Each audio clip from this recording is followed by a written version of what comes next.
sudah bisa melihat PPT saya, teman-teman? Sudah, Bu. Ya, oke, baik. Tadi kan juga harapan saya sudah menyelesaikan setidaknya. Baik ya, saya akan sampaikan dulu bahwa pada semester ini adik-adik semua ya, mahasiswa semua yang semester 5 ini akan bertemu dengan saya dan tim ya, ada Ibu Siska, Ibu Ina, Bapak Ilham, dan Pak Jason dalam metodologi penelitian dan statistika. Jika PPK-PPSAP-nya sudah saya share nanti ya. Baik, prinsipnya adalah bahwa capaian pembelajaran mata kuliah Medpen dan statistika ini adalah Anda semua akan mengetahui dan memahami sumber informasi ilmiah. Jadi tahu sumber informasi ilmiah itu dapat dari mana saja, kemudian mampu memanfaatkan sumber-sumber informasi ilmiah itu, kemudian juga mampu memahami dasar-dasar metode penelitian ilmiah. Harapannya apa? Targetnya pada semester ini, Anda bisa merancang desain penelitian. Merancang desain penelitian itu berarti membuat proposal penelitian ya, kemudian merumuskan masalah dan membuat laporan ilmiah. Oke, nah ini adalah pertemuan kita. Kurang lebih nanti pada pertemuan 1, 2 gitu ya, itu adalah dengan saya pendahuluan konsep penelitian ilmiah, kemudian validitas dan realitas penelitian, metodologi dan rancangan penelitian. Selanjutnya nanti dilanjutkan oleh tim yang lain, rancangan penelitian eksperimental dan eksperimental, analisis datanya, tata cara dan format penulisan, teknik presentasi, dan statistika tentunya. Teknik presentasi kenapa disampaikan di sini? Karena pada saat Anda semua nanti menyelesaikan skripsi, Anda juga harus menyelesaikan seminar. Jadi publikasi terhadap hasil penelitian Anda. Nah, pustakanya yang bisa kita gunakan ada beberapa, baik pustaka dari dalam maupun dari luar ya. Di sini ada dasar-dasar metodologi penelitian kedokteran dan kesehatan, kemudian statistika untuk biologi, farmasi, kedokteran dan ilmu yang bertautan, dan statistika farmasi dan geologi. Nah, oke. Nanti mungkin bisa dibaca sendiri begitu ya. Baik, saya akan lanjutkan ke penelitian kefarmasian itu apa. Jadi Anda semua adalah berada di program studi S1 Farmasi. Pastinya penelitian atau tugas akhir yang akan Anda lakukan tentunya berkaitan dengan penelitian kefarmasian, yaitu obat dan hal-hal yang terkait di dalamnya. Apakah semuanya harus eksperimental? Tidak. Karena penelitian kefarmasian itu juga terbagi atas penelitian eksperimental dan non-eksperimental. Tujuannya semuanya sama, untuk menemukan dan mengembangkan.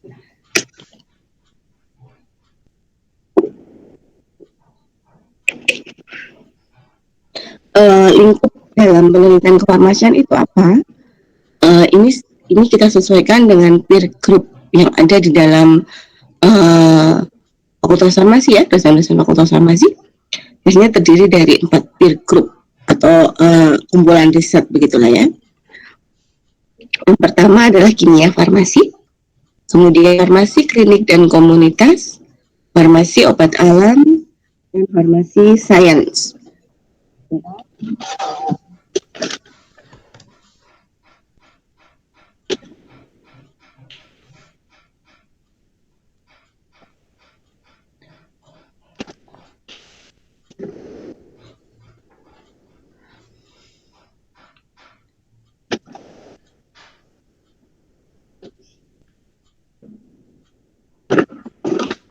Oke, apa sih yang terkait dalam kimia farmasi gitu ya? Kimia farmasi itu biasanya dia mengenal, biasanya kita menghubungkannya antara pengaruh dari, contohnya ya, contoh aplikasinya adalah pengaruh dari struktur kimia obat terhadap aktivitas obat kayak gitu. Kemudian mengenal apabila gugus obat itu kita ganti dengan gugus lain, maka efeknya bagaimana? Diprediksi secara virtual melalui komputer atau software begitu. Kita kenal dengan prediksi secara in silico. Nah, itu kita biasanya adalah bagian dari kimia farmasi. Dan prediksi-prediksi yang lain, tidak hanya prediksi terhadap aktivitas, tetapi juga prediksi terhadap profil farmakokinetika obat itu. Kemudian untuk lingkup farmasi klinik dan komunitas apa saja? Klinik dan farmasi klinik dan komunitas itu terdiri dari farmasi sosial, farmakologi eksperimental dan lain sebagainya. Contoh nyatanya misalkan untuk farmasi sosial itu adalah mencari tentang evaluasi penggunaan obat tertentu di rumah sakit tertentu begitu ya, yang menggunakan datanya adalah rekam medis pasien di rumah sakit tersebut. Nah, kayak gitu. Terus kemudian kalau farmakologi eksperimental di sini maksudnya di laboratorium gitu ya. Jadi contohnya biasanya adalah mengkaji tentang aktivitas farmakologi dari suatu senyawa atau suatu ekstrak tumbuhan obat tertentu begitu. Nah, tidak hanya aktivitas farmakologi itu bisa berbagai macam hal ya, termasuk nanti juga biasanya in vitro maupun in vivo maksud saya. Kalau in vitro di sini kan menggunakan kultur sel gitu ya, atau menggunakan kultur bakteri gitu ya. Tetapi kalau in vivo itu biasanya menggunakan hewan uji. Kemudian kalau farmasi obat alam apa? Farmasi obat alam itu contohnya adalah melakukan kajian atau identifikasi terhadap kandungan senyawa kimia yang ada pada tanaman obat tertentu. Jadi yang fokusnya kepada penemuan senyawa tumbuhan obat gitu ya. Nah, itu biasanya di farmasi obat alam. Kalau farmasi sains itu lebih ke penentuan kadar senyawa kimia tertentu pada berbagai macam produk yang berada di masyarakat, misalkan begitu. Jadi mungkin tahu gambarannya ya. Anda pasiennya di mana? Silakan nanti dituliskan. Kira-kira akan membuat proposal seperti apa, gitu ya. Mohon maaf membelah Bu. Iya, gimana? Dari teori 1 masih ada 6 anak yang belum bisa join ke Google Meet. Kenapa ya, kira-kira? Kalau kemungkinan dari saya, apakah di 100 peserta ini sudah full ya Bu di Google Meet? Oh iya, 101? Nggak bisa ya? Maksimal 100? Iya, ini masih ada 6 anak yang belum bisa join di teori 1. Nah, berarti diapain ini kalau gitu? Ini ada yang rekam nggak? Direkam aja? Bisa nggak? Apa saya yang rekam ya? Saya sudah merekam, Bu. Oke, nanti dibagikan gitu aja ya yang 3 anak itu. Lagi gimana? Ada punya akun Zoom kalian? Zoom yang bisa lama banget? Punya nggak? Nggak punya tuh ya? Ya udah pakai ini dulu. Oh ya. Oh lah ya. Pakai ini dulu aja ya. Yang kedua orang itu nanti kita masukkan ke itu aja. Oke. Oke, yang di teori 3 juga begitu Bu, ada sekitar 8 anak Bu yang juga tidak bisa join Bu, dikarenakan kelas penuh Bu. Oke, gimana ini kalau gitu? Oke, gini aja. Teman-teman yang belum bisa gabung nanti bisa mengikuti teori lain nggak kira-kira untuk hari ini? Setelah ini, lihat jadwalnya itu ada teori. Itu yang teori. Ada teori 4, bisa ikut teori untuk mendengarkan aja.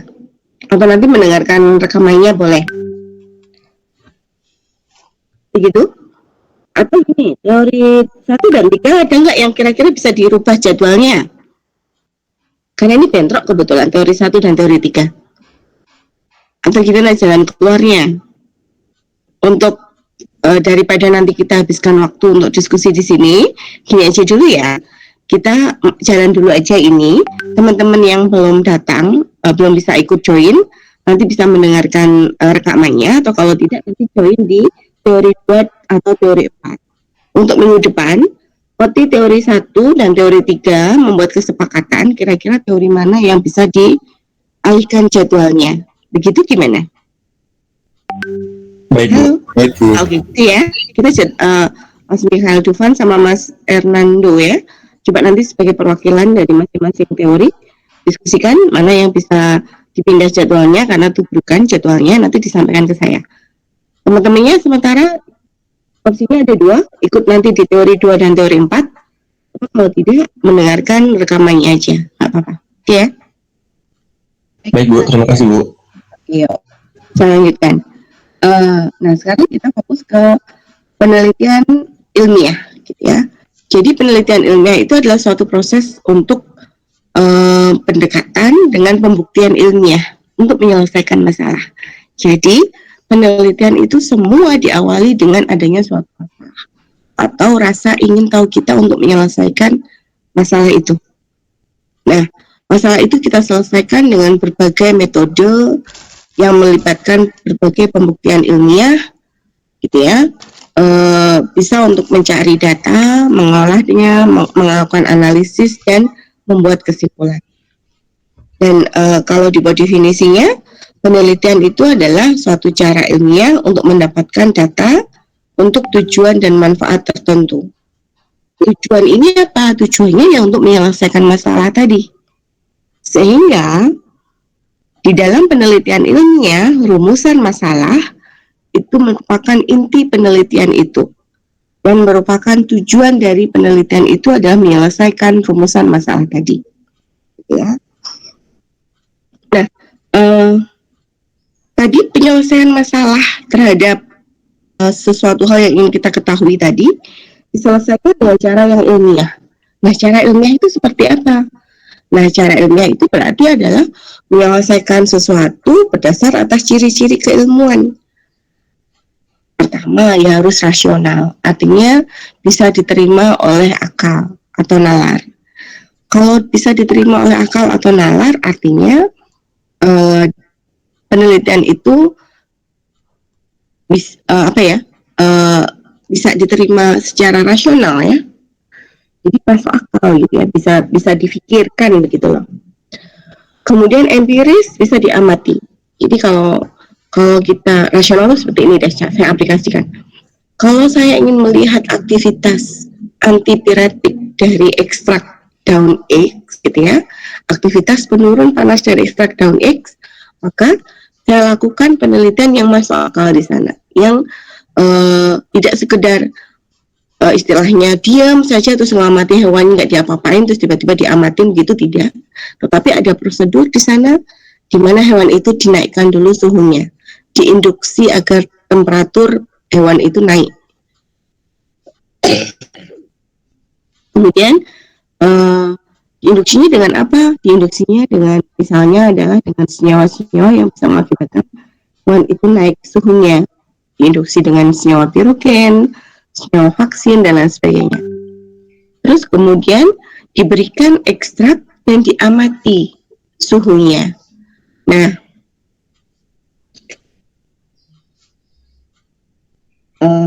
diamati suhunya. Nah, berarti pengamatan ini diamati oleh indera manusia, empiris itu.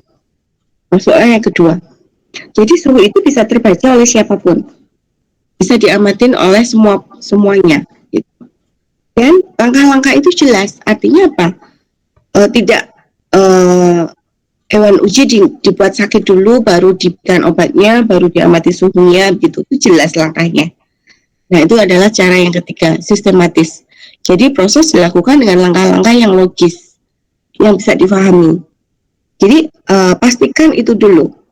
Anda melakukan sesuatu yang rasional, yang bisa diamati dengan indera, dan itu langkah-langkahnya sistematis, jelas. Tidak suhunya amatin dulu, baru diberi obatnya, baru diinduksi. Nah itu maksudnya kita tahu langkah-langkahnya gitu ya. Setelah diberikan sediaannya, diamati suhunya, jadi tahu suhu sebelum obat itu diberikan dan suhu setelah obat itu diberikan. Nah, langkah-langkahnya jelas. Kemudian suhu itu untuk melihat apakah betul terjadi penurunan suhu, maka data suhu itu dianalisa secara statistika. Ada beda signifikan tidak dengan sebelum perlakuan, begitu. Jadi itu adalah ciri dari ilmiah, diantaranya dia harus rasional, jadi langkah-langkah itu bisa diterima oleh akal atau nalar.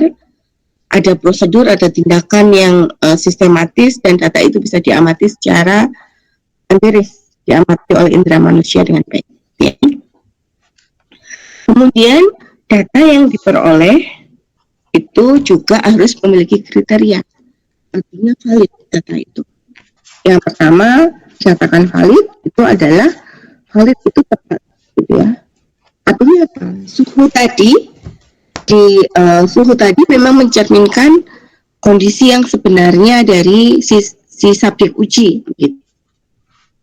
Jadi data itu harus tepat, mencerminkan kondisi yang sebenarnya, begitu, dari objek tadi.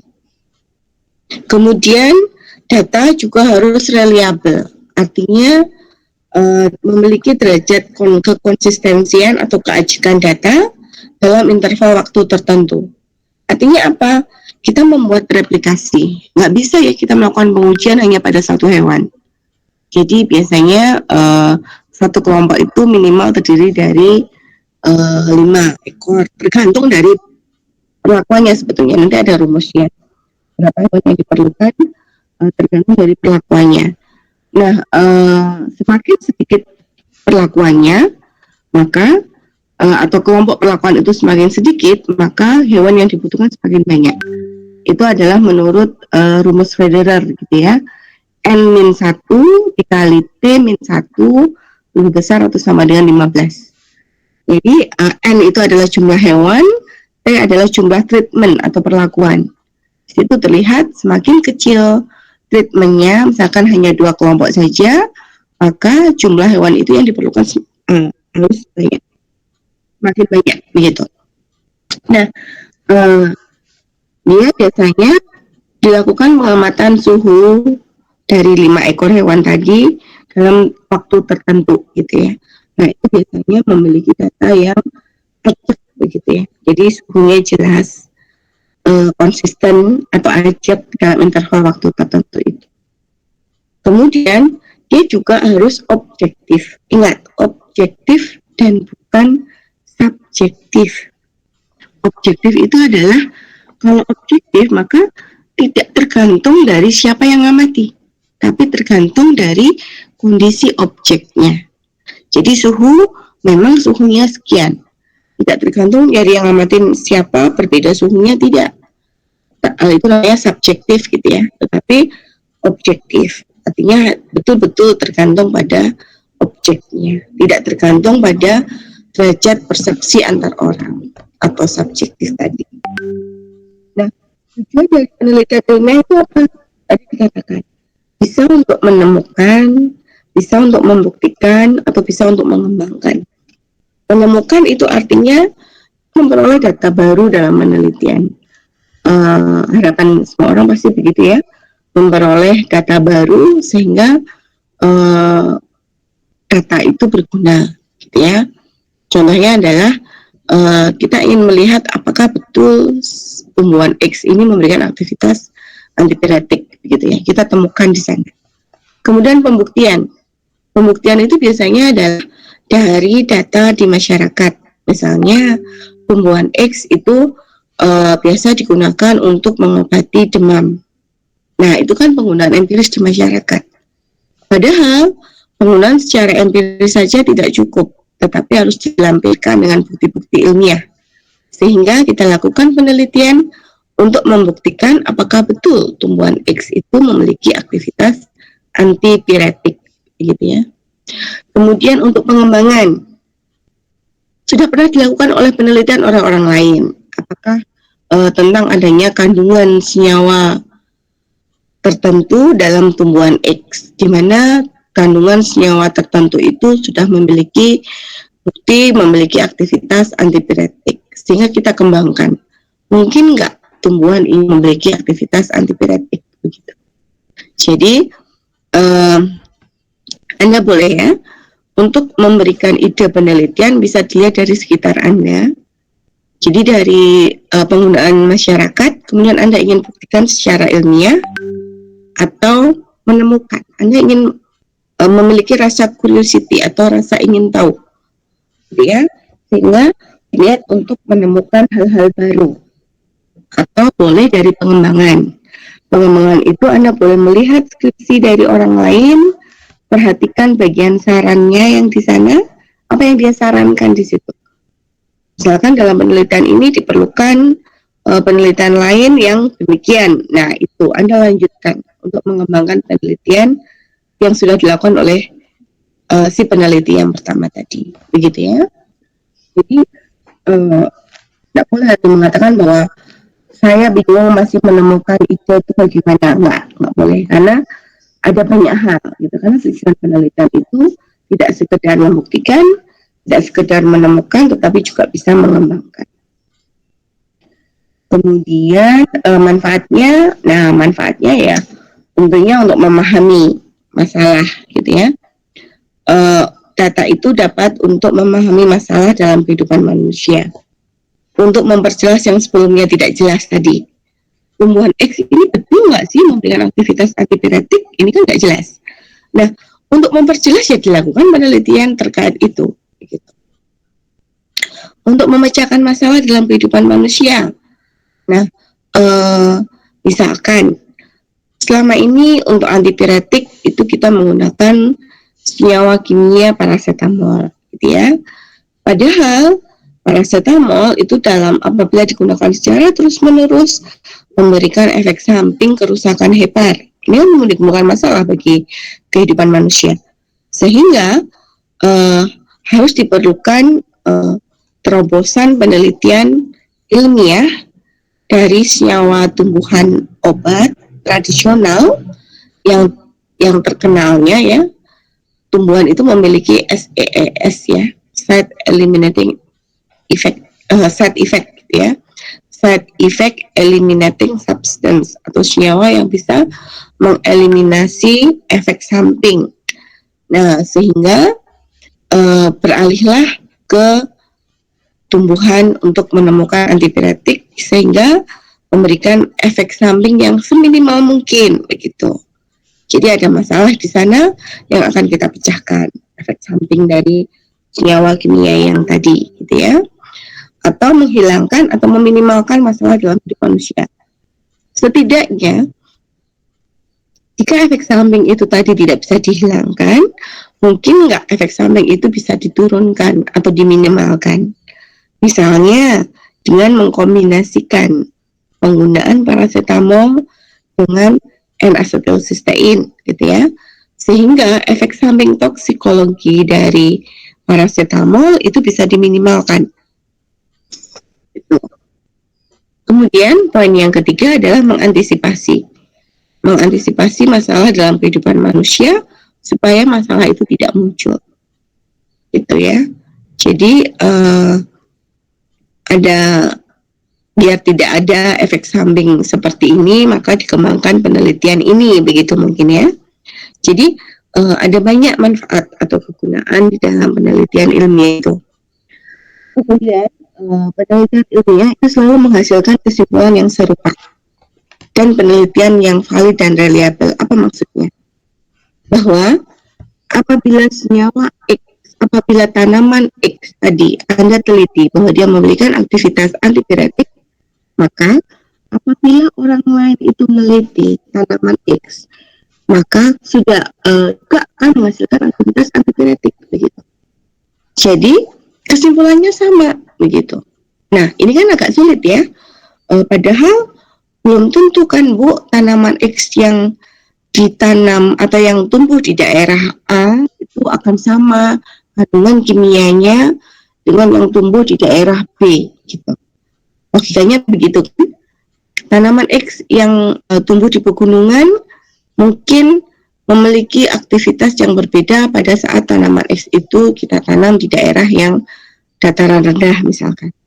Karena Anda sudah belajar farmakognosi ya tentunya, bahwa tempat tumbuh itu pasti mempengaruhi kandungan senyawa kimia tanaman.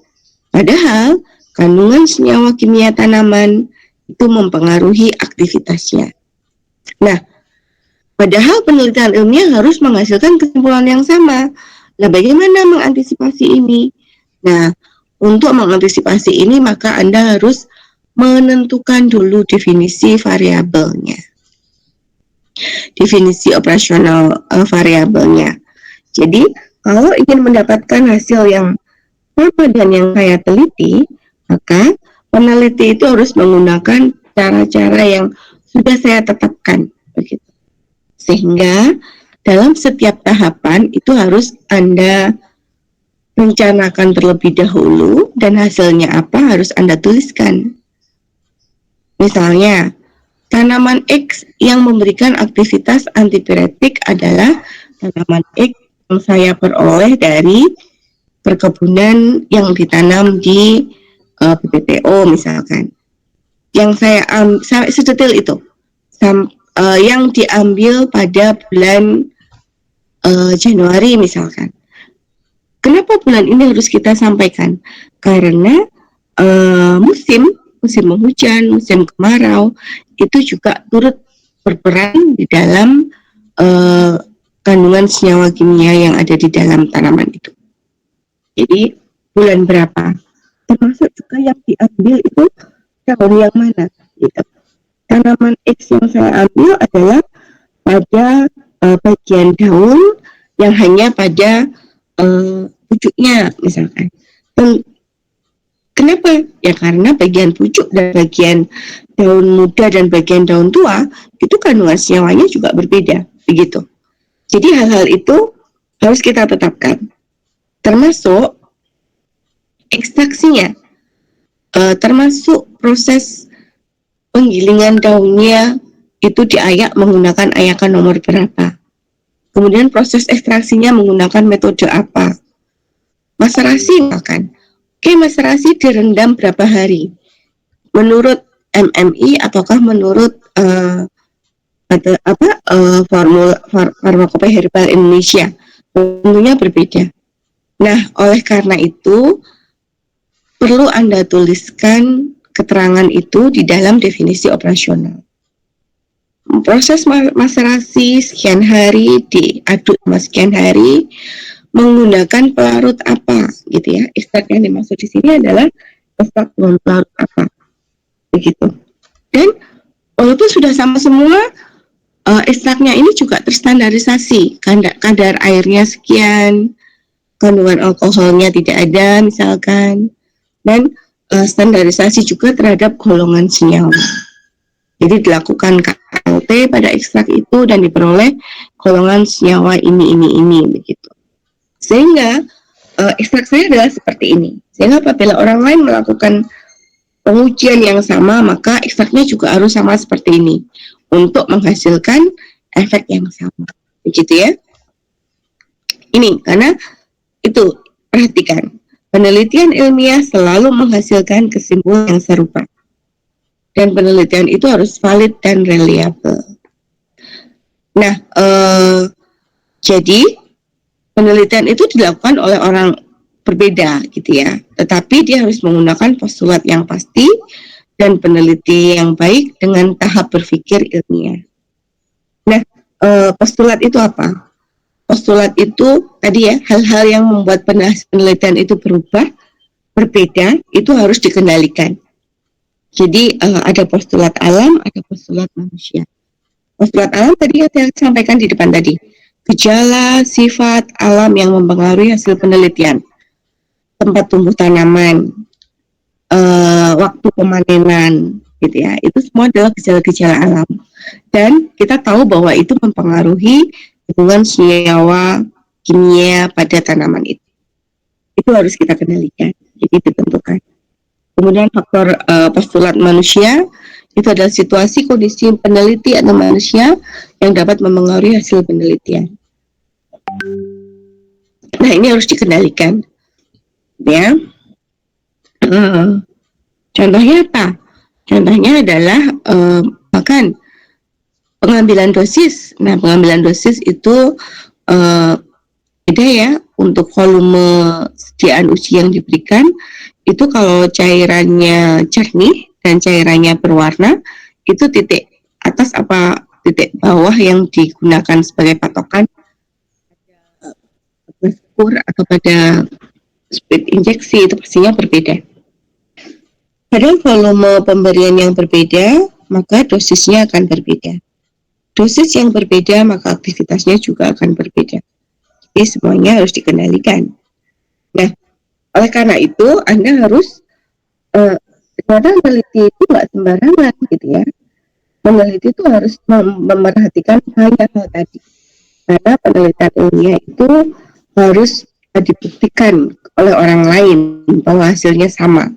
Sehingga Anda sebelum meneliti harus memiliki ciri-ciri ini dulu gitu ya, harus memiliki kompetensi yang baik juga.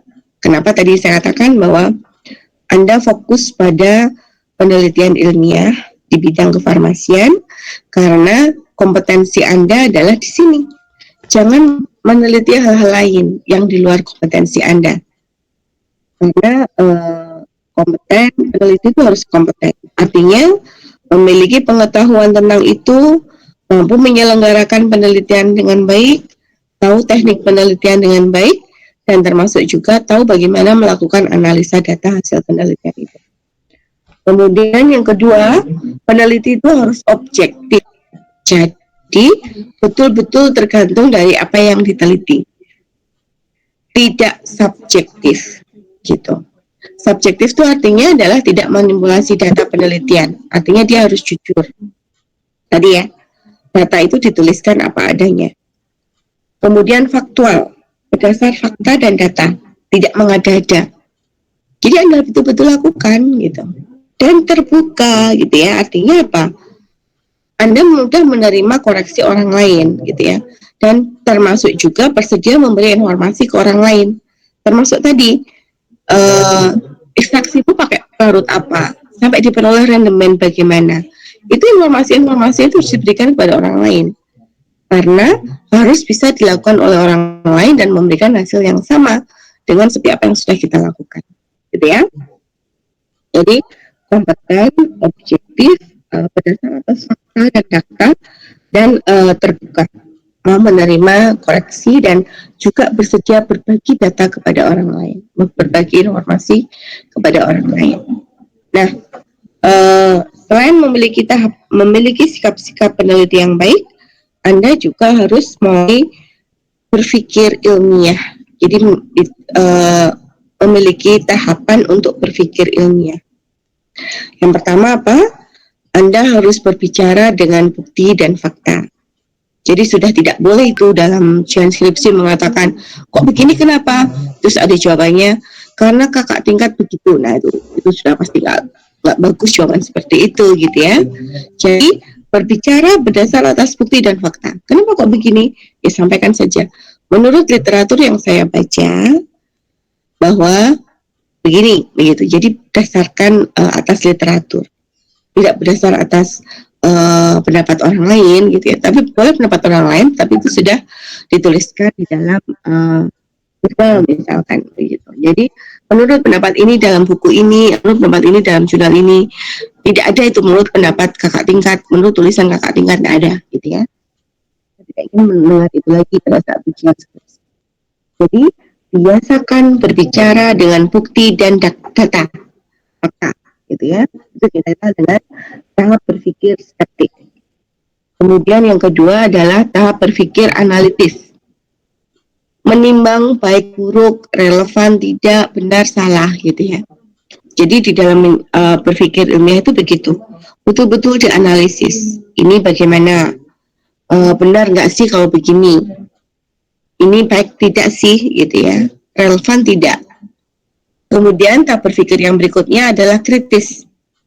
Kritis itu adalah kita betul-betul melakukan pertimbangan secara objektif, tidak subjektif. Waduh, saya suka ini, saya tidak suka itu, enggak. tapi betul-betul pertimbangannya secara objektif atas kebenaran dan logis, bisa diterima oleh akal. Itu adalah dari tahap berpikir ilmiah. Nah, cara pendekatan ilmiah itu adalah syarat mutlak terhadap muncul dan berkembangnya ilmu pengetahuan. Jadi kalau ada istilah yang mengatakan bahwa penelitian itu adalah mesin pencetak ilmu pengetahuan, betul. Karena dengan seperti contohnya tadi, Anda meneliti tumbuhan X, apakah memberikan aktivitas sebagai antipiretik. Anda meneliti dengan tahapan-tahapan ilmiah tadi, melakukan penelitian ilmiah dengan baik, gitu ya, dan menghasilkan kesimpulan bahwa tumbuhan X memang memberikan aktivitas antipiretik. Nah, ini adalah ilmu pengetahuan baru. Gitu. Jadi, penelitian ini adalah mesin pencetak ilmu pengetahuan baru.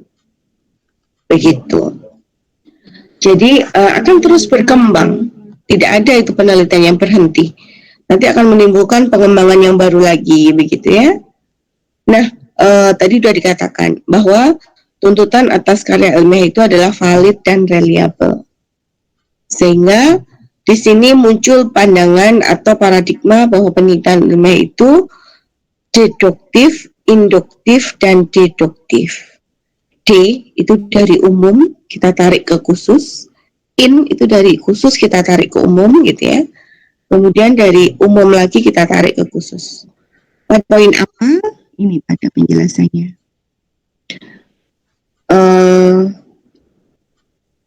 Paradigma tentang penelitian ilmiah deduktif, induktif, deduktif. Coba perhatikan, tadi dikatakan mulai dari deduktif dulu.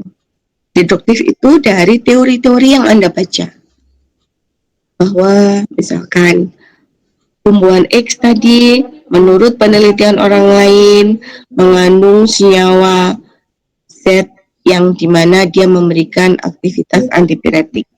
Berarti tumbuhan X itu memberikan aktivitas antipiretik. Nah, itu adalah dari berpikir secara umum ke khusus dulu. Berarti saya gunakan sebagai hipotesa saya. Jadi teori-teori itu hal yang umum, yang sudah diterima oleh kebenaran secara umum gitu ya. Kemudian itu Anda tarik untuk menjadi hipotesa penelitian Anda. Paham nggak? Sekali lagi, teori-teori mengatakan bahwa senyawa Z itu terbukti memberikan aktivitas antipiretik.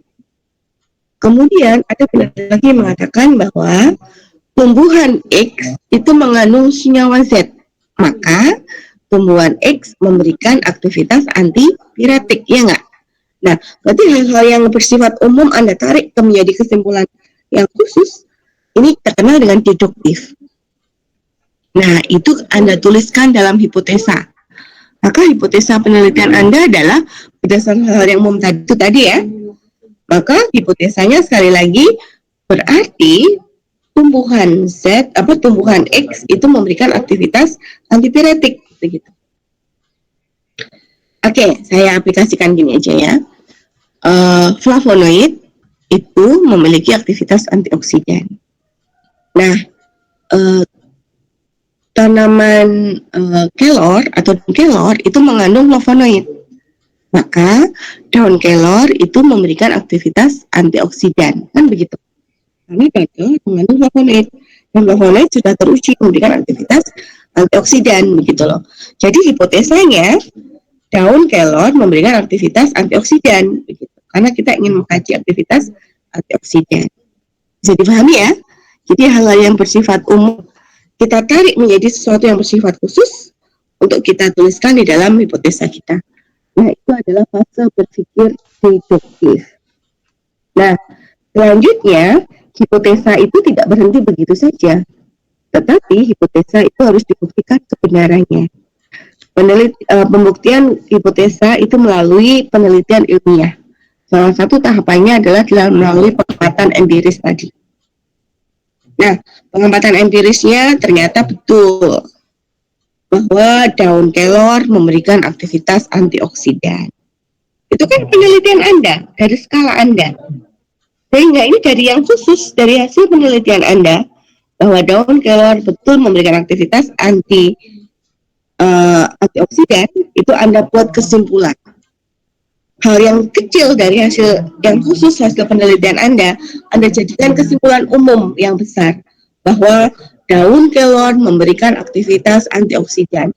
Itu adalah pola berpikir induktif. Dari hasil penelitian Anda yang kecil ini, Anda tarik menjadi kesimpulan yang bersifat umum. Begitu. Itu induktif. Jadi kesimpulannya adalah daun kelor yang berada di seluruh dunia ini pasti memberikan aktivitas antioksidan. Nah, nanti hal yang umum itu tadi Anda tarik menjadi teori lagi. Nah, itu menjadi fase deduktif. Jadi hal yang khusus lagi. Gitu ya. Jadi itu terus berpikir fase deduktif dari hal yang umum menjadi khusus untuk hipotesa. Kemudian Anda buktikan hipotesa itu melalui penelitian ilmiah Anda. Dari yang khusus ini Anda tarik menjadi kesimpulan umum, yaitu itu adalah fase induktif. Kemudian hal yang umum Anda tarik menjadi teori-teori, itu menjadi fase deduktif. Nah, itu yang kita kenal dengan fase deduktif, induktif, deduktif. Begitu ya. Oke, ilmu pengetahuan sekarang. Ilmu pengetahuan itu adalah kumpulan pengalaman dan pengetahuan dari sejumlah orang yang dipadukan secara harmonik, secara sistematis atau teratur, dan itu teruji kebenarannya. Jadi, ingat, sesuatu yang sudah benar itu pasti hanya ada satu, gitu ya. Melihatnya dari satu sisi, tapi gitu ya. Istilahnya begini, nggak mungkin kebenaran itu ada dua. Maksudnya gini, apabila dikatakan bahwa dia mengatakan jika apa ya, kalau sama terlalu filsuf sekali ya, prinsipnya adalah bahwa kebenaran itu adalah bisa dibuktikan oleh apapun gitu loh, tidak tergantung secara karena yang ngomong ini teman saya maka saya mengatakan saya setuju gitu, tapi ini yang ngomong orang lain maka saya nggak setuju gitu, enggak. Tetapi kebenaran itu siapapun yang ngomong, maka itu bisa diterima oleh siapapun. Pernah nggak mendengar istilah bahwa jangan melihat siapa yang ngomong, tetapi dengarkan apa yang diomongkan, begitu. Nah, karena apabila yang diomongkan itu adalah suatu kebenaran, maka siapapun yang ngomong itu maka dia akan tetap menjadi suatu kebenaran, begitu. Gitu ya. Jadi harus sistematis dan teruji kebenarannya. Kemudian ilmu pengetahuan itu dibangun dari penelitian. Nah, tadi yang saya bilang bahwa kalau saya bilang penelitian itu adalah mesin penghasil ilmu pengetahuan, gitu kan? Dari hasil penelitian Anda akan muncul ilmu pengetahuan baru. Begitu. Penelitian itu untuk mengembangkan ilmu pengetahuan dan seterusnya. Jadi sangat sulit untuk kita pisahkan antara ilmu pengetahuan dan penelitian. Gitu ya. Jadi penelitian itu akan menghasilkan ilmu pengetahuan baru. Ilmu pengetahuan baru ini dibangun dari penelitian, begitu loh. Jadi semuanya saling berkaitan. Nanti ada penelitian itu nggak mungkin berhenti, karena pasti akan dikembangkan lagi seterusnya, sehingga akan muncul ilmu pengetahuan baru, gitu ya. Kemudian tugas ilmu pengetahuan dan penelitian. Tugas ilmu pengetahuan dan penelitian itu ada 5 hal. Yang pertama adalah deskripsi. Deskripsi itu menggambarkan saja. Eksplanasi itu adalah menjelaskan, menyusun teori, kemudian memprediksi, dan yang terakhir adalah pengendalian. Jadi tugas ilmu pengetahuan itu tidak hanya sekedar boleh Anda melihat dari deskripsinya saja, atau menyampaikan saja, atau menceritakan saja, atau lebih dalam menjelaskan, atau yang terdalam juga itu sampai menyusun teori-teori baru, gitu ya. Yang keempat bisa memprediksi, kemudian pengendalian. Metodologi dan rancangan penelitian itu apa? Kalau ini ya, saya sudah mengatakan kepada Anda semua bahwa kalau kita belum ingin mendefinisikan suatu kata baru dan kita belum pernah mendengar sama sekali itu definisinya apa, Anda bisa mencari definisi dari kata-kata yang menyusunnya. Metodologi itu apa sih? Oke, perhatikan dari kata yang menyusunnya. Metode dan logos. Berarti metode itu apa? Metode itu adalah cara yang tepat untuk melakukan sesuatu. Logos itu apa? Ilmu pengetahuan. Jadi, metodologi itu adalah cara melakukan sesuatu, menggunakan pikiran secara seksama untuk mencapai suatu tujuan. Begitu. Jadi, metode dan logos gitu ya. Nah, metode penelitian di sini zaman dahulu itu mungkin trial dan error gitu ya. Itu sudah merupakan upaya untuk mencapai tujuan tertentu. Jadi kita coba dulu, kemudian ingat ya ceritanya penemu bohlam itu kan sampai berapa kali gagal gitu ya. Jadi kalau Anda hanya 1-2 kali gagal dan menyerah, nah itu nggak bisa. Ya, maksudnya gagal itu hal yang biasa. Yang luar biasa adalah bangkit kembali dari kegagalan itu kan begitu. Nah, coba baca ya dari kisah-kisah penemu bohlam dan sebagainya. Mereka mengalami kegagalan itu sampai ribuan kali bahkan. Dan tidak pernah menyerah. Baru pada penelitian yang kesekian itu berhasil gitu. Nah, kita kalau sudah menyerah maka kita nggak akan tahu kapan yang berhasilnya kan begitu. Jadi terus berusaha, coba-coba. Kemudian berdasar atas pengalaman sendiri itu lebih banyak gitu ya. Sedangkan orang lain itu lebih sedikit gitu ya. Kemudian hanya berdasar atas naluri saja. Sehingga metode penelitian pada zaman dahulu perkembangannya itu sangat lambat. Sedangkan pada zaman modern ini itu coba-coba tapi dioptimalkan. Jadi dicoba tidak hanya sekedar coba-coba saja, tetapi juga dicoba dalam berbagai variabel yang dirubah begitu. Jadi dioptimalkan, ini variabel yang kita buat tetap, ini variabel yang berubahnya begitu. Kemudian berdasarkan pengalaman sendiri dan ditambah pengalaman orang lain. Kemudian boleh spekulasi dan ditambahkan metode yang ilmiah atau scientific approach gitu ya. Ya, metode penelitian pada zaman modern itu perkembangannya menjadi lebih cepat. Nah, tahapan penelitian tadi kalau judul itu terakhir gitu ya. Saya lebih cenderung bahwa dari awal saya mengatakan bahwa penelitian itu diawali dengan rasa ingin tahu. Masalah gitu ya, masalah. Jadi saya kok ingin tahu ini kenapa sih? Nah, itu kan jadi masalah. Itu problem. Nah, itu kita tuangkan dalam rumusan masalah. Begitu. Baru nanti masalah itu bisa menjadi judul. Jadi kalau tadi yang saya katakan, apakah betul Darwin X ini memberikan aktivitas antipiretik, maka judulnya adalah aktivitas antipiretik Darwin X terhadap hewan apa begitu. Ini dari masalah dulu, gitu ya.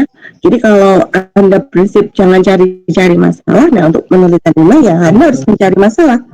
Kalau Anda nggak cari masalah, nggak akan muncul itu rumusan masalah, nggak akan selesai berpikir Anda, gitu ya. Jadi muncul rasa ingin tahu. Terus kemudian, kok ini begini ya, ada masalah seperti ini ya, saya ingin memecahkan masalah ini. Jangan langsung ke laboratorium dulu, tetapi Anda kaji di pustakanya, Anda kumpulkan literatur terkait. Nah, itu Anda tuliskan di bab 2, tinjauan pustaka. Nah, rangkuman dari tinjauan pustaka itu kita kenal dengan landasan teori. Nah, dari landasan teori hal yang bersifat umum tadi Anda tarik dengan fase pemikiran deduktif menjadi hipotesa penelitian Anda. Nah, itu ada di bab 2 terakhir, itu adalah hipotesa. Hipotesa itu apa? Hipotesa itu adalah menjawab masalah tadi, tetapi dari paparan pustaka, begitu. Kemudian hipotesa harus dibuktikan kebenarannya melalui metode penelitian. Nah, itu Anda tuliskan di bab 3. Jadi di sana berisi rancangan-rancangan penelitian, variabel apa saja yang Anda buat kendalikannya, variabel yang terkendali apa, variabel yang definisi operasional variabelnya apa. Jadi variabel ini yang menjadi kunci bahwa penelitian ini apabila dilakukan oleh orang lain akan dihasilkan hasil yang sama, gitu ya. Sampel populasi, nah itu semuanya Anda tuliskan di sana. Seluruhnya ini termasuk proses pengumpulan data itu harus Anda tuliskan di sana. Nah, itu adalah metodologi dan itu Anda tuangkan pada bab 3. Kemudian bab 4-nya itu adalah hasil penelitian, analisis dan pembahasan. Hasil penelitian ini apa? Upayakan menulis pada bab 3 itu runut jalannya penelitian. Jadi ada prosedur, misalnya pengambilan sampel, pengeringan, pembuatan serbuk, kemudian pembuatan ekstrak. Nah, itu metodologi itu Anda tuliskan runut di bab 3. Hasil dari setiap tahapan yang sudah Anda rencanakan di bab 3 itu tertuang di hasil penelitian bab 4. Udah gitu. Jadi bab 4 itu isinya apa? Ya menjawab dari yang semua yang Anda tuliskan di bab 3. Tahapan-tahapan itu. Runut gitu. Jadi nggak aneh-aneh di sana isinya apa. Nggak mengulang lagi metode. Karena bab 4 itu hasil. Kemudian hasilnya bagaimana, itu Anda analisa hasilnya itu menggunakan metode yang sudah Anda tetapkan di bab 3, gitu ya. Dari analisa itu kita terbantu untuk menyimpulkan. Kemudian dari kita bahas, apakah ada yang salah dengan analisa ini. Membahasnya itu bagaimana? Membahasnya itu adalah membandingkan dengan hasil penelitian orang lain, menambahkan teori-teori yang sudah diteliti oleh orang lain, gitu ya. Sama nggak dengan hasil penelitian Anda? Kok berbeda, kenapa ya? Nah, itu Anda bahas. Kemudian Anda simpulkan. Jadi kesimpulan di sini adalah menjawab masalah.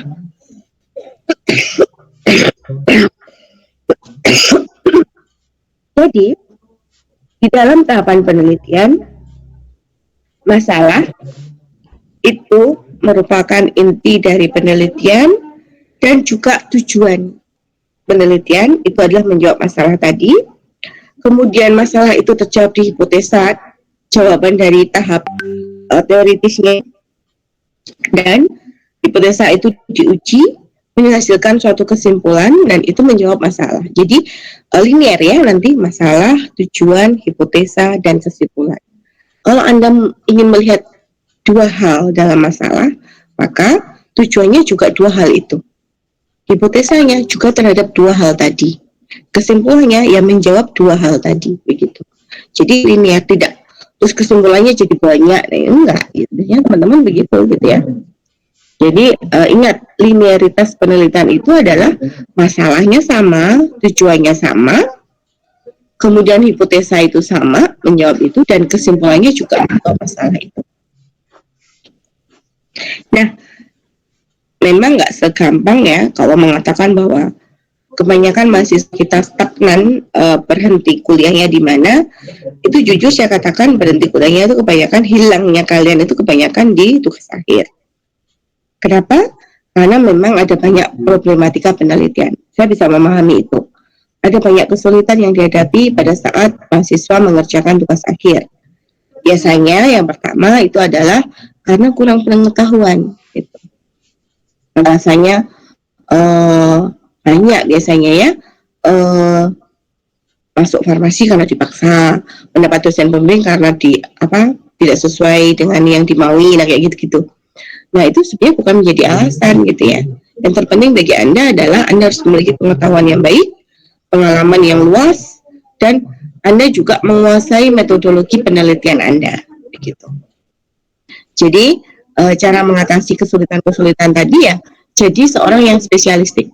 Kalau ada yang mengatakan bahwa saya masuk farmasi karena dipaksa orang tua, ya sudah, jangan menyesali itu dulu, karena Anda sudah ada di sini, gitu ya. Saya sebenarnya ingin menjadi seorang pelukis, Bu, tapi dipaksa orang tua untuk masuk farmasi, gitu. Sudah, lupakan sejenak melukisnya. Sekarang Anda fokus dulu ke menyelesaikan studi Anda menjadi seorang sarjana farmasi, spesialistik di situ, fokus di sana, begitu. Kemudian kaji tambahkan pengetahuan-pengetahuan Anda dengan banyak membaca dan banyak mendengarkan, gitu ya.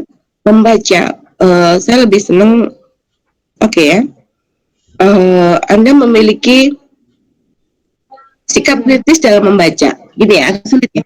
Memang membaca itu suka gitu ya, tapi gimana ya Bu ya, membaca jurnal itu menyembuhkan dibanding membaca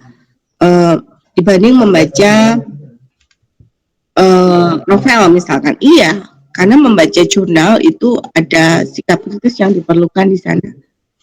Gitu. Jadi Anda harus memiliki sikap kritis dalam membaca dan mendengarkan. Kemudian mengungkap kembali gagasan dari suatu penelitian itu. Kemudian penggolongan sumber problematik. Lakukan observasi lapangan. Jadi boleh nggak observasi lapangan itu seperti apa?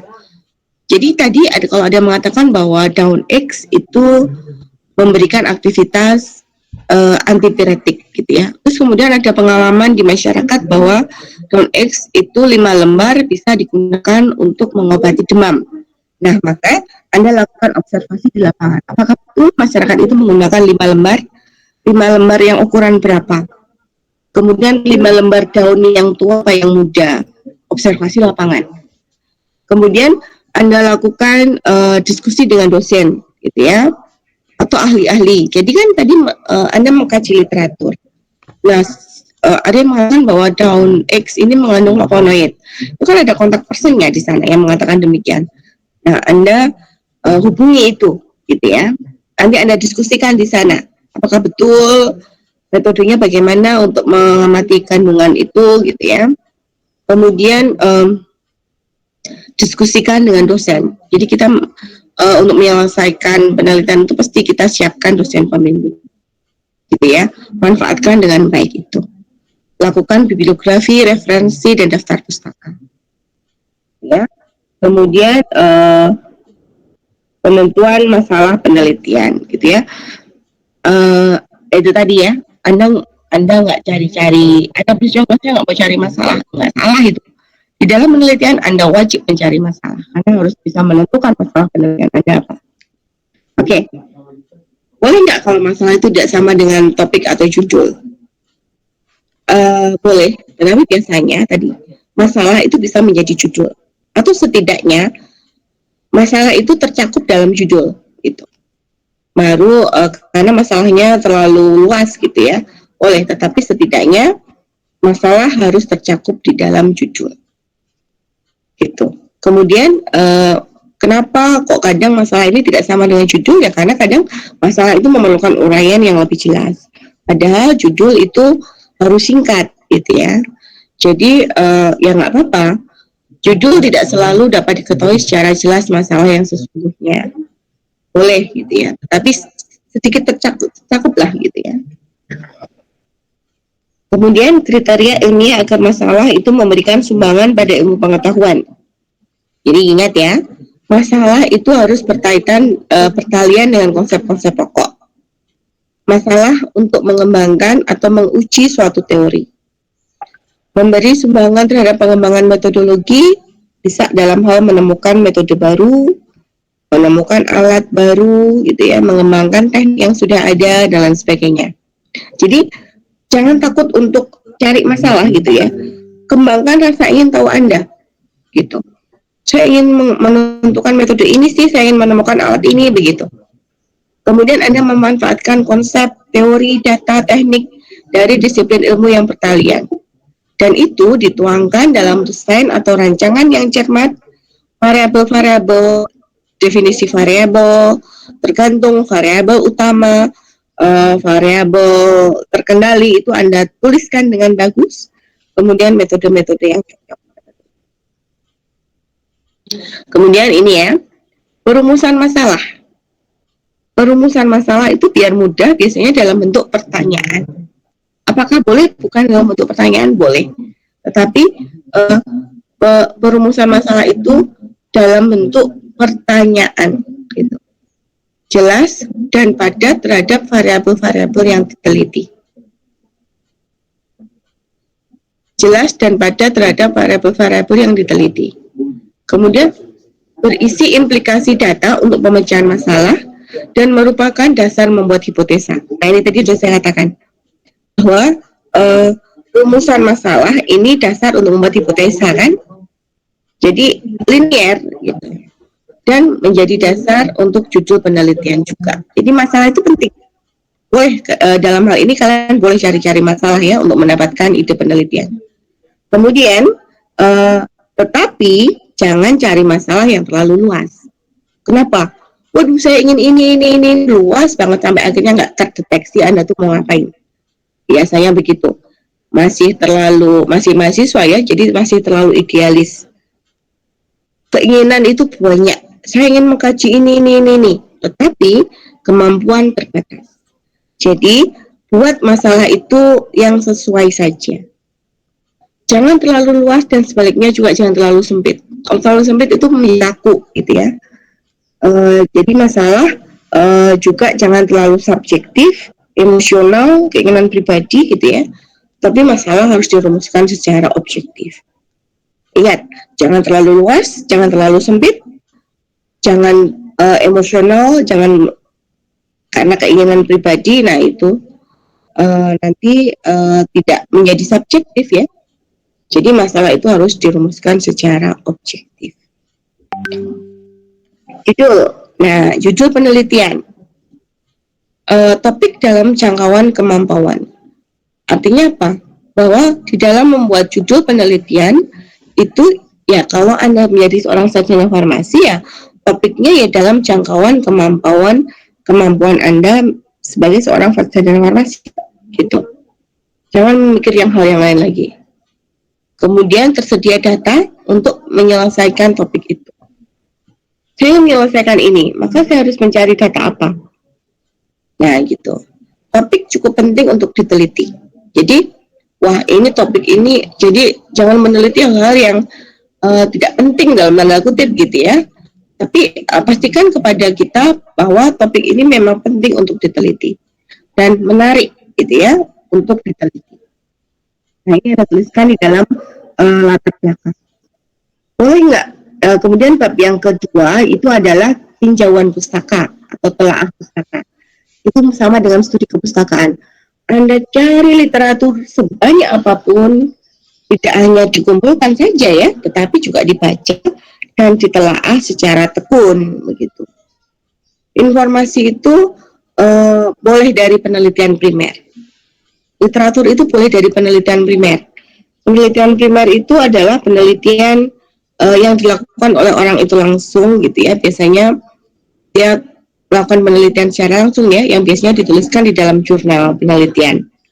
Publikasi di dalam jurnal penelitian itu penelitian primer, jurnal. Penelitian sekunder, pustaka sekunder ya. Pustaka sekunder itu kumpulan dari penelitian-penelitian primer. Nah, biasanya ini adalah di dalam bentuk artikel review. Atau kalau tidak, kumpulan abstrak-abstrak ya. Kalau secara online biasanya Anda cari di dalam International Pharmaceutical Abstract IPA kayak gitu-gitu. Dari pustaka tersier boleh. Tersier itu adalah misalkan dari buku. Cuma buku itu agak nggak up to date gitu ya. Jadi informasi penelitian itu dari beberapa pustaka, baik oleh primer itu utamanya, sekunder itu yang kedua, dan pustaka tersier. Pustaka tersier itu dari buku, itu kadang tidak up to date. Contohnya adalah kondisi saat ini adalah COVID-19. Sedikit itu pasti buku yang menjelaskan tentang COVID-19. Tapi kalau dari penelitian tentang COVID-19 sudah banyak. Mungkin buku itu, untuk menyusun buku itu diperlukan waktu gitu ya. Memang enak membacanya.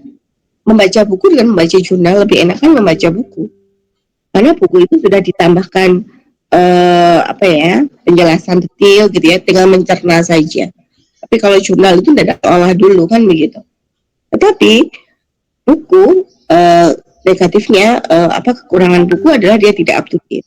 Jadi buku-buku tentang COVID-19 mungkin baru akan muncul setahun 2 tahun mendatang. Karena dalam proses membuat buku itu diperlukan waktu, diperlukan kajian juga begitu. Nah, atau dengan pustaka di lapangan. Jadi mengkaji literatur di lapangan boleh gitu ya. Wawancara terhadap sumber terkait boleh. Contohnya apa?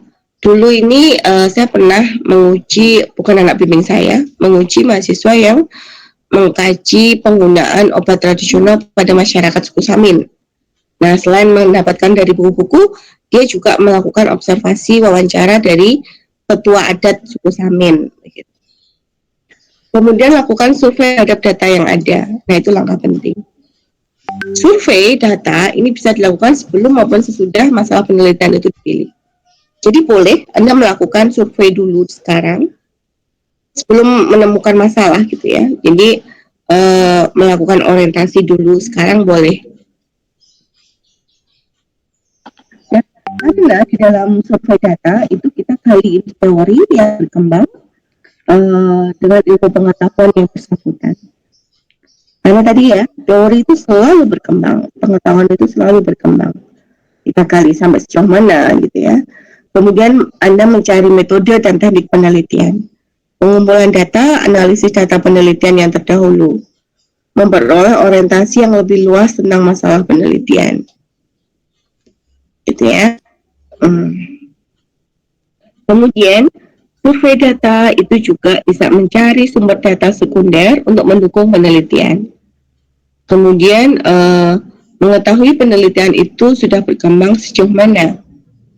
Apakah kesimpulan-kesimpulan itu bisa digeneralisasi ke penelitian terdahulu untuk memperoleh citasi gitu ya, memperoleh pelajaran tentang cara menulis karya ilmiah, mengungkap buah pikiran sehingga peneliti menjadi kritis, menjadi lebih analitis dalam menyelesaikan penelitiannya.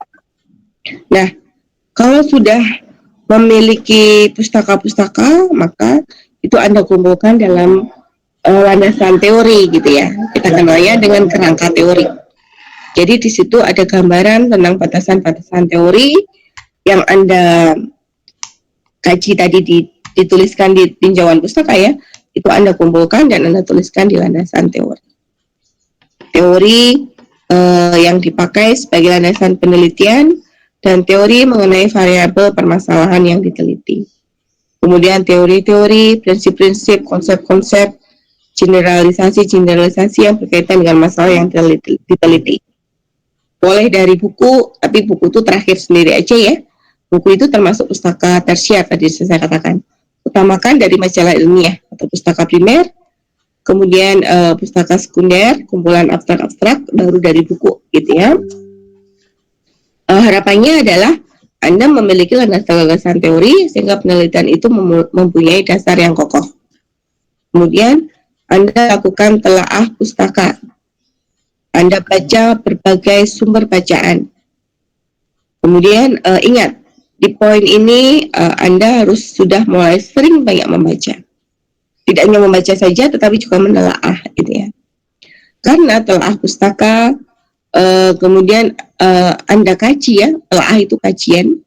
Dan dengan kajian teori yang sudah Anda lakukan, harapannya Anda bisa membuat ada pendapat di situ, membuat rangkuman tentang pendapat-pendapat, keterangan, dasar, konsep, aturan, definisi, gambaran gitu ya, prediksi, dan semuanya akan dicari yang berkaitan dengan rumusan masalah tadi. Jadi teori-teori tadi diarahkan untuk menjawab rumusan masalah yang sudah Anda tetapkan di 1. Kemudian teori itu merupakan gagasan, konsep, definisi, keterangan yang semuanya berhubungan dengan satu yang lain gitu ya, dan menunjukkan fenomena yang sistematis. Menetapkan hubungan antar variabel yang bertujuan untuk menjelaskan dan meramalkan fenomena tersebut. Nah, ini contohnya. Ekstrak daun sirih. Nah, ini jangan bingung ya. Tadi saya nyontohin daun X, oke, sekarang daun sirih. Ini saya tuliskan. Daun sirih itu mengandung fenol dan minyak menguap atau minyak atsiri. Fenol, minyak menguap atau minyak atsiri itu secara teoritis sudah terbukti memberikan aktivitas antibakteri. Sehingga ekstrak daun sirih yang sudah mengandung, yang harapannya diekstraksi dengan pelarut yang tepat, sehingga ekstrak itu mengandung fenol dan minyak atsiri, pasti juga memberikan aktivitas efek antibakteri. Begitu. Nah, efek antibakteri itu tidak hanya tergantung dari ekstraknya, tetapi bisa saja dari laboratorium yang adanya kontaminan di laboratorium gitu yang mempengaruhi efek antibakteri. Peneliti kemampuan peneliti di dalam melakukan uji antibakteri juga memberikan perbedaan aktivitas efek antibakteri dan juga adanya kontaminan-kontaminan lain. Maka laboratorium, peneliti, kontaminan lain itu adalah variabel kendali. Itu harus dikendalikan. Jadi suasana pengujian antibakteri harus dilakukan di ruangan apa? Misalnya di dalam laminar airflow atau di dalam selain di dalam laminar airflow juga di dalam in-case gitu ya, yang sudah dilakukan sterilisasi di dalamnya. Nah, semuanya itu harus dikendalikan sehingga betul-betul efek antibakteri tadi berasal dari ekstrak daun sirih begitu. Sehingga efek antibakteri ini nanti diamati. Pengamatannya juga bersifat objektif, jelas gitu ya. Tidak, menurut si A ini tidak ada, menurut si B tidak ada, enggak. Menurut si B ada, menurut si C tidak ada. Nah, itu tergantung orang lain, tidak. Tetapi pengamatan itu harus objektif. Dilihat dari jumlah koloninya, terbaca dengan jelas. Diameternya diukur dengan jelas. Itu kalau in vitro. Kalau in vivo, dilihat pada kondisi hewannya. Ada infeksi tidak? Ada nanah tidak? Sembuh tidak? Kayaknya. Nah, itu adalah efek antibakteri. Dalam hal ini, ekstrak, berapapun ekstraknya, berapapun dosis ekstraknya, mempengaruhi efek antibakteri yang muncul. Sehingga, variabel bebasnya adalah dosis ekstrak. Variabel terikatnya adalah efek antibakteri. Begitu. Jadi, penjelasan dari slide 34 itu seperti itu. Ada kerangka konsep atau kerangka pikir yang berhubungan dari berbagai variabel. Oke ya, saya harap Anda sudah punya gambaran. Kalau maaf kalau saya lebih banyak menceritakan tentang farmakologi eksperimental, karena ini lebih sebetulnya karena saya fokusnya di sini gitu ya. Tetapi untuk teman-teman yang ingin fokusnya ke penelitian farmasi sosial juga boleh, kami persilahkan. Tidak masalah, karena dalam penelitian kefarmasian itu bisa eksperimental dan bisa non-eksperimental tadi. Nah, kalau sudah teori-teori dan kemudian Anda buat kerangka teori, sekarang kita rumuskan hipotesanya. Hipotesa itu tadi jawaban permasalahan, gitu ya, tapi dari taraf teoritis, dari pustaka-pustaka tadi. Jadi, hipotesa bisa disusun melalui studi pustaka dengan membaca, menganalisa buku pustaka sesuai dengan permasalahan, sehingga ditemukan kebenaran yang dianggap sebagai jawaban sementara. Ingat, hipotesa adalah jawaban sementara. Jadi, dia harus dibuktikan kebenarannya melalui taraf praktek dan berdasar data hasil penelitian. Dan selanjutnya, data penelitian itu diolah dan diuji atau dianalisis. Nah, penyusunan hipotesa tadi ya terkait masalah penelitian, gitu. Kemudian hipotesa itu kita formulasikan. Itu sebenarnya pekerjaan yang mudah, gitu ya.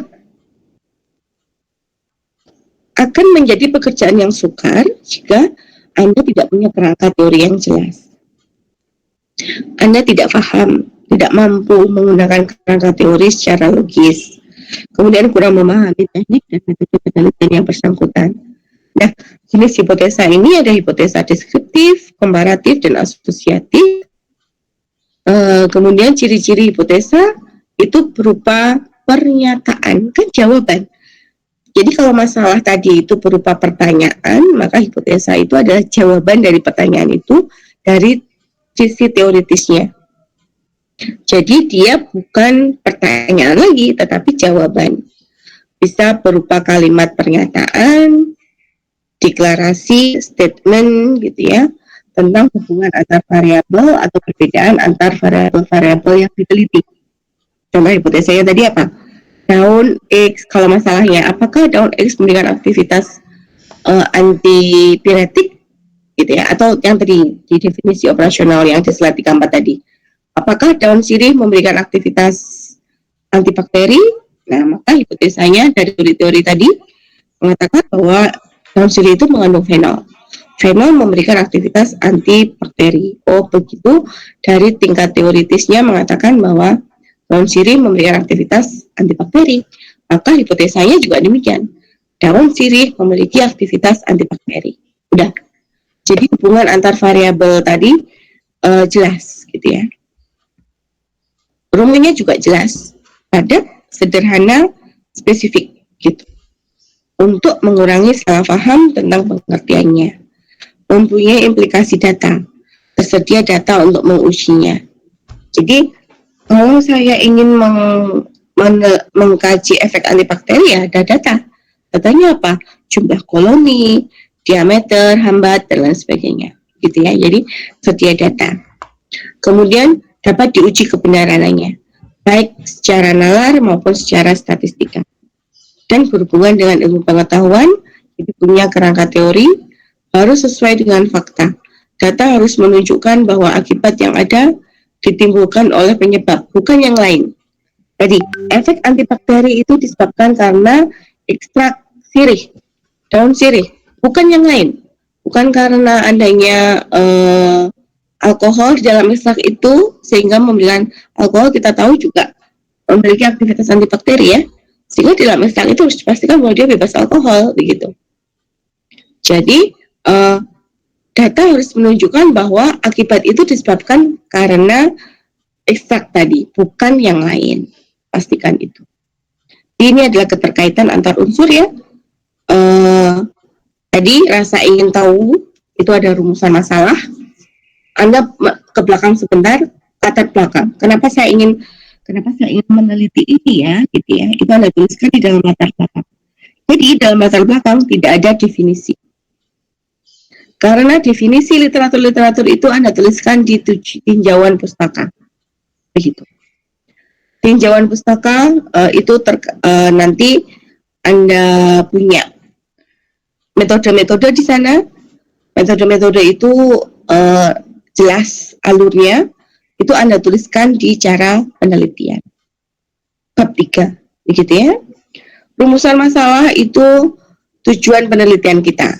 Jadi menyelesaikan rumusan masalah itu adalah tujuan penelitian kita. Jadi rumusan masalah dan tujuan itu pasti terhubung. Gitu. Kalau Anda sudah punya rumusan masalah, pasti bisa membuat judul. Gitu. Semuanya Anda lengkapi dengan daftar pustaka. Dan Anda prediksi jadwal untuk menyelesaikan penelitian ini berapa lama. Nah, harus, karena apa? Tadi berkali saya katakan, keinginannya itu banyak, tetapi kemampuannya terbatas. Kemampuan di sini tidak hanya soal materi ya. Kemampuan di sini adalah kemampuan waktu yang diberikan oleh penelitian itu. Waktunya itu terbatas. Penelitiannya nggak selesai itu malah nggak bagus. Gitu. Jadi penelitian itu harus diselesaikan. Nah, sekarang variabel. Variabel itu ada variabel konsep, atribut, dan hasil penelitian. Oke, variabel di sini ada variabel discrete, continue, variabel bebas itu independen ya. Dosis biasanya dosis ekstrak. Variabel tergantung itu adalah variabel dependent tergantung. Efek, aktivitas, dan itu semuanya adalah variabel tergantung. Kemudian variabel non eksperimental itu adalah variabel terkendali dan yang tidak terkendali. Jadi tidak ada variabel terkendali ya. Bahwa efek farmakologi itu tergantung dari laboratorium dan sebagainya. Kemudian variabel moderator dan variabel intervening atau variabel perantara. Kemudian sumber dari variabel non eksperimental ini variabel pengganggu bisa dari subjeknya. Nah, sehingga harus ditentukan hewannya ini. Ini termasuk dengan variabel biologis ya, variasi biologis hewan, usia hewan berapa. Jenis kelaminnya bagaimana, berat badannya bagaimana. Nah, itu termasuk di dalam variabel yang harus dikendalikan. Lingkungannya bagaimana. laboratorium tadi ya. Kemudian pengukuran dan penelitian.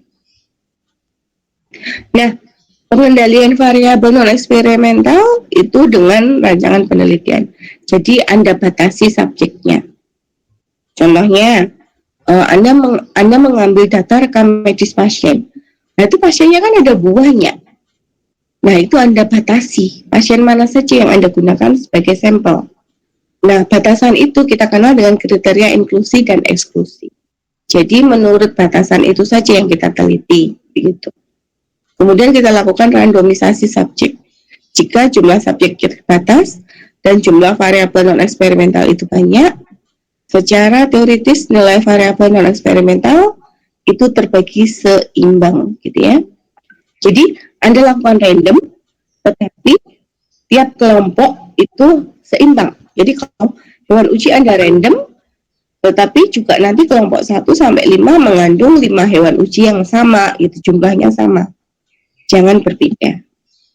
Kemudian rancangan sama subjek. Jadi harus ada kontrol, gitu ya. Kemudian matching upaya untuk menyeimbangkan kondisi subjek perlakuan. Jadi itu tadi variasi biologisnya dikendalikan biar tidak menghasilkan hasil yang bervariasi juga. Nah, pengendalian variabel selain dengan rancangan penelitian itu juga dengan pengujian statistika. Jika variabel non eksperimental tidak bisa dikendalikan dengan rancangan penelitian seperti yang di atas tadi, maka itu dijadikan variabel para eksperimental. Jadi bukan variabel eksperimental, tetapi dihitungkan pengaruhnya terhadap variabel tercoba. Variabel itu dapat diukur, dikendalikan dengan perhitungan model analisis statistik, gitu ya, dan adanya korelasi parsial. Oke. Untuk variabel ini mungkin minggu depan saya akan jelaskan ulang ya, karena pasti kalian masih bingung gitu ya, ini baru pendahuluan, tapi bisa saja di sini hubungan antara variabel itu bisa simetris, sama gitu ya. Ini bisa dikatakan dua variabel yang tidak saling mempengaruhi, sama sejalan gitu ya, tapi tidak saling berhubungan, atau tiba balik. Variabel ini saling mempengaruhi. Contohnya adalah tadi dosis ekstrak mempengaruhi efek antibakteri, begitu. Kemudian kalau asimetris, variabel bebas mempengaruhi variabel tergantung.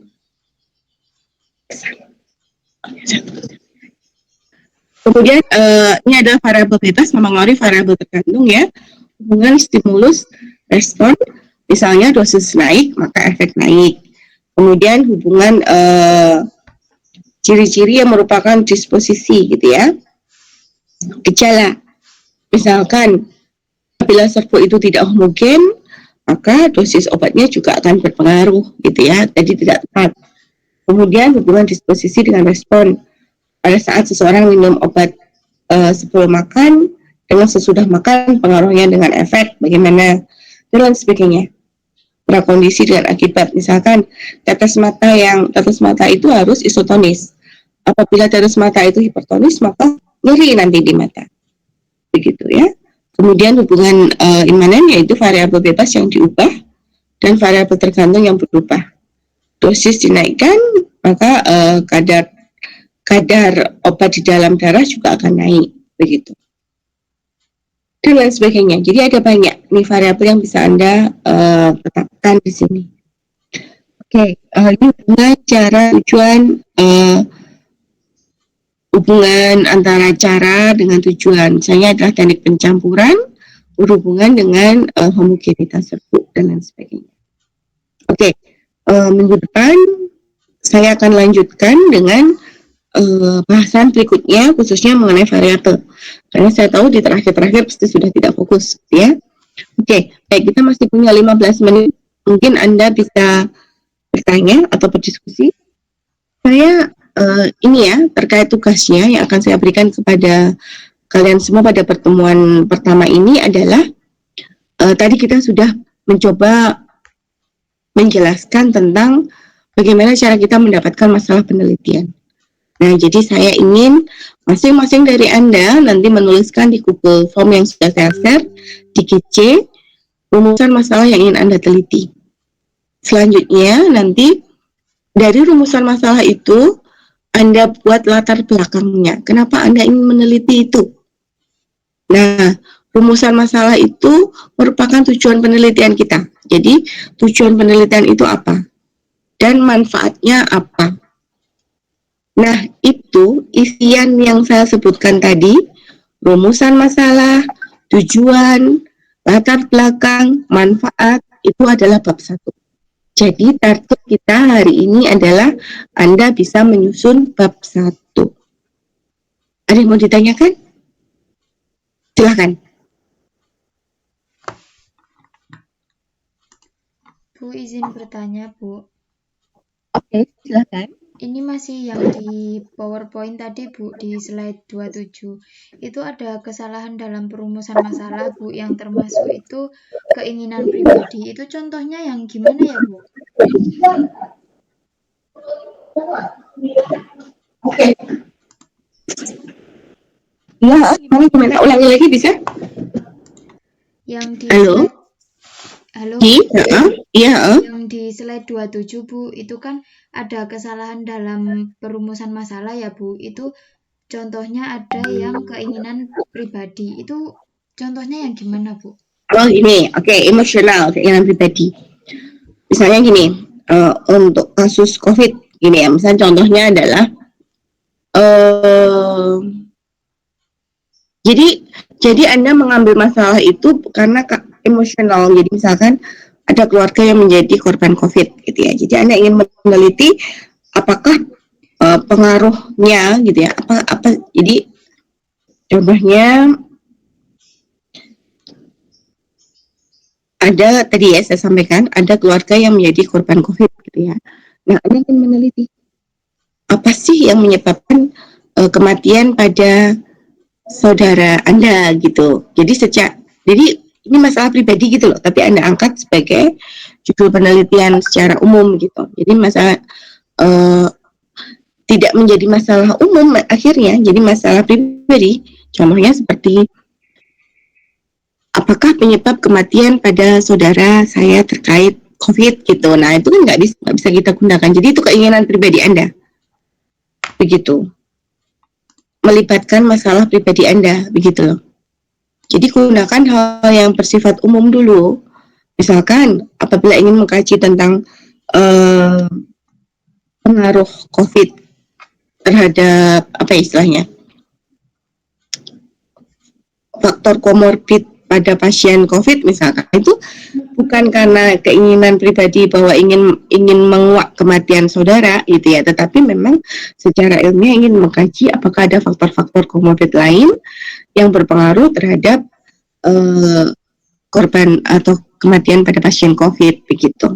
Jadi hal yang umum begitu. Tidak melibatkan emosional pribadi begitu. Karena takutnya kalau melibatkan emosional pribadi nanti tadi menjadi subjektif gitu. Jadi menjadi emosional nih tadi. Jadi menurut saya gitu ya, karena ada indikasi pribadi ini tadi, keinginan pribadi itu. Bisa dimengerti kira-kira? Iya, Bu, paham, Bu. Terima kasih. Jadi ada kayak dendam pribadi begitu loh ya.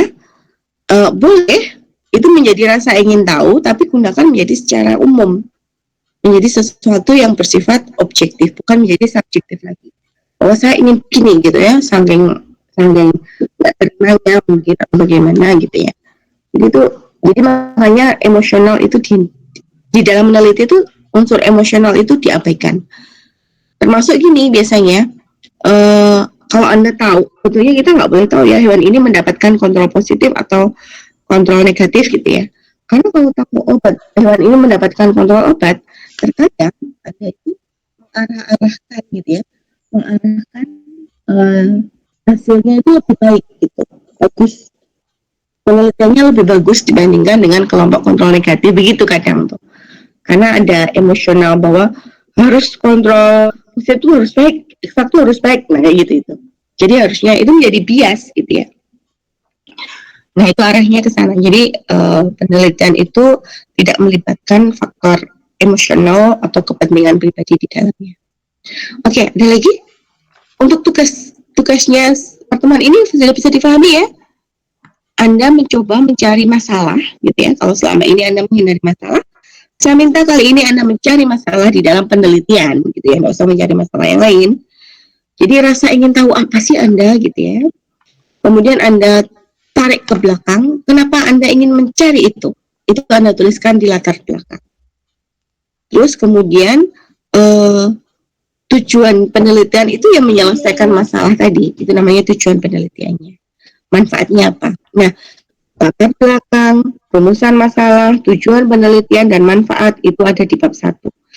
Kalau Anda bisa menyelesaikan itu, maka bab 1 proposal Anda sudah bisa disusun. Begitu. Ada yang mau ditanyakan? Belum ada, Bu. Oke ya. Sudah paham untuk tugasnya, saya tuliskan, saya cantolkan di Google Classroom untuk tugasnya. Baik, jika demikian maka saya pikir cukup ya pertemuan pada pagi hari ini. Saya akhiri ya. Selamat pagi semuanya. Terima kasih. Wassalamualaikum warahmatullahi wabarakatuh. Waalaikumsalam. Terima kasih, Bu.